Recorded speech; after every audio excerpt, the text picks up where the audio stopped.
People and environment का जो मैंने ये कोर्स लाया है, it is based on the convention and important protocol which is asked in the examination. मतलब जो भी मेजर कन्वेंशन एंड प्रोटोकॉल है उसके बारे में हम लोग ये अपकमिंग जो वीडियोस हैं उसमें देखेंगे। तो हर एक तो नहीं, मतलब एक दो छोड़ के बाकी मैंने जो भी कन्वेंशन है उसको मैंने डीप में इस पूरे वीडियो सीरीज़ में कवर किया है। सो स्टार्ट करते हैं हमारा ये क्रैश सा कोर्स जो बेस्ड है किस पे, कन्वेंशन एंड प्रोटोकॉल पे। तो देखते हैं। First is what, first is Ramsar convention. It is based on what, wetland. देखिए पहले तो बेसिक में बता देती हूँ what is difference between convention and protocol. Wait, where is blank slide. See convention is convention क्या होता है? कन्वेंशन ये होता है कि जहाँ पे कोई भी चीज़ पे एक आम सहमति होती है, एक अकॉर्ड होता है, ठीक है।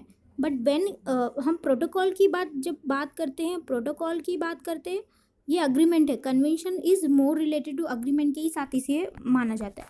एंड प्रोटोकॉल की जब हम बात करते हैं तो वो क्या होता है? बाइंडिंग होता है। क्या होता है? बाइंडिंग होता है, ठीक है। तो this is basic difference between convention and protocol. तो जब भी हम बात करेंगे, अब ना ये कन्वेंशन एंड प्रोटोकॉल इन्वायरमेंट के सब्जेक्ट में क्या मैटर करता है, तो मैं बेसिक बताती हूँ कि देखिए 1972 में ये हुआ था कि पहले तो ऐसा कुछ ग्लोबल लेवल पे या इंटरनेशनल लेवल पे कोई ऐसा एक कहते हैं ना कमिटी या फिर एक ऑर्गेनाइजेशन ऐसा नहीं फ्रेम हुआ था जो क्या कर सके, इन्वायरमेंट पे क्विक ट्रैक रख सके। इसके लिए क्या बना, 1972 में सारी कंट्रीज़ को लगा अभी हमने बहुत डेवलपमेंट कर लिया, राइट नाउ हमें क्या होना चाहिए, इन्वायरमेंट के डिग्रेडेशन के बचाव के लिए हमें क्या करने चाहिए, प्रिवेंटिव मेजर्स अडॉप्ट करने चाहिए। तो बहुत सारी कंट्रीज़ क्या हुई, एक साथ स्टॉकहोम में एकत्रित हुई। वहाँ पे उन्होंने एक बैठक किया, ठीक है। वहाँ पे एक हाई लेवल मीटिंग हुआ जहाँ पे इन्वायरमेंट के एस्पेक्ट को लेकर क्या की गई, बात की गई, ठीक है। हर एक कंट्री ने अपना वहाँ पे क्या दिया, रिप्रेजेंटेशन दिया। तो that is a basic of the environment. उसके बाद से कन्वेंशन का पूरा ये बहुत सारी कंट्रीज़ ने अपना ये जो अब तक जो कन्वेंशन होते जा रहे हैं, बिकॉज क्योंकि हम दिन ब दिन इन्वायरमेंट का लेवल क्या डिग्रेड होते जा रहा है, एंड दैट्स वाई दी ये इसका नीड अराइज हुआ। तो convention is what, it is a major agreement between the countries to क्या करना, अपने इन्वायरमेंट को प्रोटेक्ट करने के लिए। Now protocol is binding after the signature. Signature country ने एक बार कर दिया, वो बाइंडिंग हो गया कि yes you have to adopt this target, you have to achieve it. इतना समझा? चलिए नाउ स्टार्ट करते हैं। सो तो first is what, Ramsar convention, it is related to wetlands. तो ये जो नेम है ना, ये वो प्लेस के नाम है। कन्वेंशन उस प्लेस के नाम से जाना जाता है। तो रामसर क्या है, ईरान में एक प्लेस का नाम है। तो ये वहाँ का स्टॉकहोम कन्वेंशन, ये अपना 1972 में हुआ था। कहाँ पे? स्वीडन में हुआ था, ठीक है। इसे Magna Carta of the environment बोलते हैं। क्यों बोलते हैं हम लोग अभी देखेंगे। ना third is what, CITES endanger species के लिए है, ठीक है। What is full form, convention of the international trade in endanger species of wild flora and fauna. तो इसको मैंने शॉर्ट में लिखा है, ठीक है। ये 1972, पहले तो ये 90 रामसर कन्वेंशन 1971, ये 1972, फिर ये साइट्स कब आया, 1973, फिर नैरोबी डिक्लेरेशन सस्टेनेबल डेवलपमेंट के लिए हुआ था। तो इसको ये अपना कहते हैं ना 1982 में। फिर Vienna convention protection of the ozone layer, very important, ये ऑस्ट्रिया में हुआ था। Then Montreal protocol, depletion of the ozone layer, ozone layer को क्या हो रही है, जो हानि पहुंच रही है because of the anthropogenic activities की वजह से, ह्यूमन एक्टिविटीज़ की वजह से। तो that is included in year. ये सारे प्रोटोकॉल को हम लोग डीप में पढ़ेंगे। Now next is what, Basel convention for what, hazardous waste के लिए क्या, कौन सा कन्वेंशन हुआ, Basel convention. Now agenda 21 earth summit जो 1992 में हुआ था, किसके द्वारा? United Nation conference on environment and development, ठीक है, UNCED के द्वारा जो अर्थ समिट हुआ था 1992 में, उसके तहत एजेंडा 21 और अपना ये CBD वगैरह, UNFCCs, हाँ UNFCCs यहाँ पे है, तो और फिर UNCCD, तो ये अपना what is the full form of UNFCCs, very important, very important. तो UNFCCC ये क्या है? United nation framework convention on climate change. तो ये बेसिक सा मैंने ओवरव्यू दिया है, इसका स्क्रीनशॉट लेना रहेगा तो आप लोग ले लेना, ताकि ये सारे कन्वेंशन आपको याद रहे। कई बार एग्जाम में ऐसे ही पूछ देता है ना कि Vienna convention is related to what, तो अपने को एट दैट टाइम टिक करना रहता है। अपने को 4 ऑप्शन दिए रहते हैं, protection of the ozone layer या depletion of the ozone layer, तो हम लोग वहाँ पे कंफ्यूज होते हैं। तो हमें बताना है कि नहीं, Vienna convention is related to protection of the ozone layer and Montreal protocol is related to depletion of the, मतलब डिप्लेशन नहीं, इसको प्रिवेंट करनी है, ओजोन लेयर के डिप्लेशन को प्रिवेंट करने के लिए, ठीक है। तो ये पूरा फेनोमेना हम लोग ग्रीन हाउस गैस का, एंड फिर ozone layer why it is important, अब इसका क्यों, इसको मतलब good ozone and bad ozone क्या है, वाई इट इज़ इम्पॉर्टेंट, ये सारी चीज़ों को हम लोग अपकमिंग लेसन में कवर करेंगे। ओके, सो देखते हैं अभी next slide. Conference of the party, COP very important. जब अर्थ समिट हुआ ना 1992 में, उसके बाद फिर 1995 में अपना ये UNFCCs का फिर वो आगे बढ़ते गया प्रोसीजर। तो कोप क्या है? UNFCCC की मेन बॉडी है, जहाँ से क्या होते हैं, कोई भी कन्वेंशन का इम्प्लीमेंटेशन कैसे होगा, ये उसकी मेन इम्प्लीमेंटिंग बॉडी है। तो कोप ये वो होता है। तो कॉन्फ्रेंस ऑफ द पार्टीज के बारे में हम लोग पढ़ेंगे। Stockholm convention on persistent organic pollutant, ये 2002 के टाइम। फिर नगोया प्रोटोकॉल COP10 2010 में, it was for sustainable development under the agenda 21, इसके बारे में पढ़ेंगे। Then United Nation conference on sustainable development Rio+20, इसके बारे में पढ़ेंगे। Then Paris agreement, very very very important, it is COP, इस इधर लिखा नहीं मैंने, COP21 है, ठीक है, 2016-15 का। देन क्योटो प्रोटोकॉल, कोप क्या है ये? COP3 है, 1997 में हुआ था। तो मैं बताऊंगी 1995 से जो भी एनुअल मीटिंग होती है ना अपना UNFCCC की, तो डैट इज़ कॉल्ड एज कोप। तो ये सब के बारे में हम लोग पढ़ने वाले हैं। तो एक ब्रीफ सा ओवरव्यू मैंने यहाँ पे दिया है। अभी हम लोग ये बेसिक कवर हो गया, तो हम लोग अब इसको प्रॉपर वे में कैचअप कर लेंगे। इसके लिए मैंने डे वाइज रखा है कि पहले क्या हुआ उसके बाद, बिकॉज कि कई बार हम लोग जब पढ़ रहे होते हैं तो क्योटो प्रोटोकॉल पहले पढ़ते हैं, फिर हम लोग स्टॉकहोम कन्वेंशन के बारे में बाद में पढ़ते हैं, या फिर हम वियना कन्वेंशन को बाद में पढ़ते हैं, तो उससे हमें कन्फ्यूज़न होता है डेट्स में। तो इसके लिए मैं पूरा डेट वाइज लाई हूँ 1971 से लेके टिल नाउ, जो भी मेजर कन्वेंशन है। क्योटो प्रोटोकॉल बहुत इंपॉर्टेंट है, यहाँ से अब डीप में भी क्वेश्चन आने लगे हैं। कोप से लेकर अपना annex country, non annex country, अपना लीस्ट डेवलप कंट्रीज़ क्या है, नाउ कार्बन ट्रेडिंग के बारे में, ये सब के भी बारे में पूछने लगे हैं। तो Kyoto protocol is very important, ये जापान में हुआ था।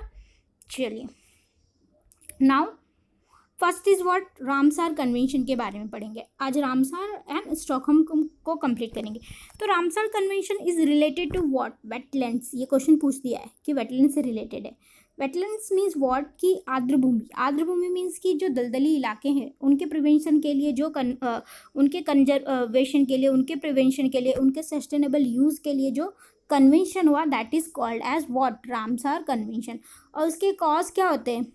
तो देखिए वेटलैंड्स के मेजर कॉज यही होते हैं, loss of vegetation, salinization, water pollution, invasive species, excessive development and road building. कहने का मतलब कि जो भी वाटर पोल्यूशन होता है, ठीक है, सैलिनाइजेशन मतलब कि कोई भी एक पर्टिकुलर लैंड एरिया है, वहाँ पे क्या मतलब वाटर है, पॉन्ड वगैरह, वहाँ पे क्या वो हो रही है, मतलब सैलाइन मतलब बोलते हैं ना, नमकीन हो रही है, ठीक है। तो उसके जो भी फर्टिलाइजर्स वगैरह उसमें जा रहे हैं, दैट्स वाई वो वाटर को बहुत ही हार्म हो रहा है, ठीक है। फिर एक्सेसिव डेवलपमेंट है, रोड वगैरह की वजह से ये बहुत सारी वो बहा कर ले जाई जाती है, क्या मैंने अभी कहा ना, फर्टिलाइजर्स एंड ये पूरी वेस्ट वगैरह, वेस्ट मैनेजमेंट, तो इसकी वजह से लॉस हो रहा है। तो अभी वेरी इंपॉर्टेंट, इंडिया में कितने वेटलैंड्स हैं? तो 27 साइट्स इन इंडिया, ठीक है, जो भी अपना झील वगैरह होता है ना, वुलर एंड डल झील ये सब, ठीक है। Then 2000 in world wide, world wide कितने हैं अपने वेटलैंड्स के साइड? 2000 है, इतना समझा? ठीक है। नाउ नेक्स्ट हम लोग क्या बात करेंगे? नेक्स्ट हम लोग बात करेंगे स्टॉकहोम कन्वेंशन के बारे में। स्टॉकहोम कन्वेंशन मैंने बोला कि 1972 से पहला ऐसे कोई भी मेजर कॉन्फ्रेंस नहीं हुआ था for the purpose of the environment, ठीक है। बट 1972 में स्वीडन में क्या हुआ कि एक इंटरनेशनल लेवल पे क्या हुआ, प्रोटेक्शन, इन्वायरमेंट के प्रोटेक्शन के लिए इंटरनेशनल लेवल पे एक मीटिंग बुलाई गई जिसे स्टॉकहोम कन्वेंशन के नाम से जाना जाता है, और ये स्वीडन में हुआ था, ठीक है। June 5 to 1960, June 5 is what? June 5 is celebrated as world environment day. तो ये फर्स्ट टाइम हुआ था ना, दैट्स वाई इसको जून 5 को इन्वायरमेंट डे के नाम से जाना जाता है। Now conference led to increased interest and research collaboration, which paved the way for further understanding of the global warming, which has led to such agreements such as Kyoto Protocol and Paris Agreement, and has given a foundation of the modern environmentalism. Now what does it mean? देखिए, Stockholm में conference हुआ और इसकी वजह से ही क्या हुआ, environment को प्रोटेक्ट करने के लिए पूरे रिसर्च कोलैबोरेशन, पूरी कंट्री एक साथ क्या हुई, आई। तो इससे क्या मिला, ग्लोबल वार्मिंग के कॉन्सेप्ट को अंडरस्टैंड करने में क्या मिली, सहायता मिली कि ये प्रॉब्लम कितना बड़ा है। और फिर उसके बाद इसके ही तहत क्या हुआ, फिर क्योटो प्रोटोकॉल जैसे वर्ल्ड वाइड जो कहते हैं ना एक बेटर प्रोटोकॉल, इससे बेटर प्रोटोकॉल नहीं है, वो क्या हुआ, इन्हांस हुआ, पेरिस एग्रीमेंट इन्हांस हुआ, और अपकमिंग जो भी अपना Vienna convention, Montreal protocol, these all protocol क्या हुए, स्टॉकहोम में मीटिंग हुई, उसके बाद ही तो सबको इन्वायरमेंट के बारे में पूरा इतना नॉलेज क्रिएट हुआ। That's why it is called as what, Magna Carta of the environment. Now what does it mean Magna Carta of the environment? Very important, ये भी पूछ सकता है कि Magna Carta of the environment is called as which convention? तो Stockholm convention. तो Magna Carta means bill of rights, कहने का मतलब ये है कि वर्ल्ड वाइड फेनोमेना इसने क्या दिया, इन्वायरमेंट के लिए इंक्रीज किया, that's why. Then second is the meeting agreed upon a declaration contain 26 principles. Now wait, मैं explain करती हूँ. The United Nations Environmental Program has been established by the United Nations General Assembly in pursuance of the Stockholm Conference. देखिए, ये meeting जो हुआ ना, वो जहाँ पे क्या हुआ, 26 प्रिंसिपल पे अग्रीड हुआ। अब ये प्रिंसिपल कौन से थे? ये 26 प्रिंसिपल तो हम लोग अभी पढ़ने नहीं बैठेंगे क्योंकि ये इतना डीप नहीं, बट मैं बताती हूँ 26 में इन्वायरमेंट से रिलेटेड था। तो कौन कौन सी चीज़ों पे बात हुई होगी?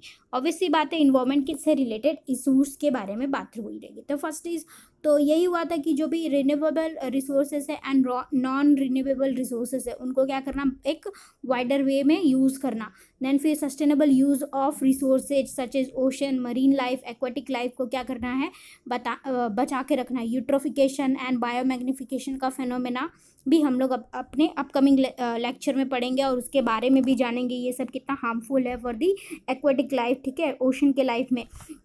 देन फिर एनर्जी का क्या करना, वाइबल यूज़ करना। फिर और क्या करना, ग्लोबल पार्टनरशिप इन्हांस करना, ठीक है। और फिर क्या कि जो भी अपना डिफरेंट सोलर अलायंस वगैरह जो ये सब पार्ट है, तो ये कैसे कि सस्टेनेबल यूज़ करना, जो भी पेट्रोलियम प्रोडक्ट है जो क्या हो सकते हैं, रिन्यू नहीं हो सकते, इन सब प्रोडक्ट को क्या करना, एक सस्टेनेबल यूज़ करना, so that the future generation क्या कर सके, उसका यूज़ कर सके। फिर ओजोन के डिप्लेशन को कैसे रोकना, ग्रीन हाउस गैस इफेक्ट को कैसे रोकना, कार्बन के पूरे जो साइकिल क्रिएट हो रहा है, कार्बन पिछले 150 साल में क्या हो गई है, दुगुनी हो गई है कार्बन डाइऑक्साइड गैस, ठीक है। तो और फिर जो बर्निंग ऑफ दी बायोमास वगैरह है, तो इससे कौन कौन से इन्वायरमेंटल पोल्यूशन हो रहे थे, ये सारी चीज़ों पे यहाँ पे क्या की गई थी, फोकस एम्फेसिस की गई थी। तो we don't have to go deep in this 26 principle, बस अपने को ये याद रखना है कि 26 प्रिंसिपल पे क्या हुआ था, कन्वेंशन हुआ था। सो अब इसी के बाद क्या हुआ ना, स्टॉकहोम कन्वेंशन का ही ये क्या है, स्टॉकहोम कन्वेंशन की वजह से ही क्या हुआ, फ्यूचर में जाके क्या बना, UNEP, वेरी इंपॉर्टेंट, UNEP, ठीक है।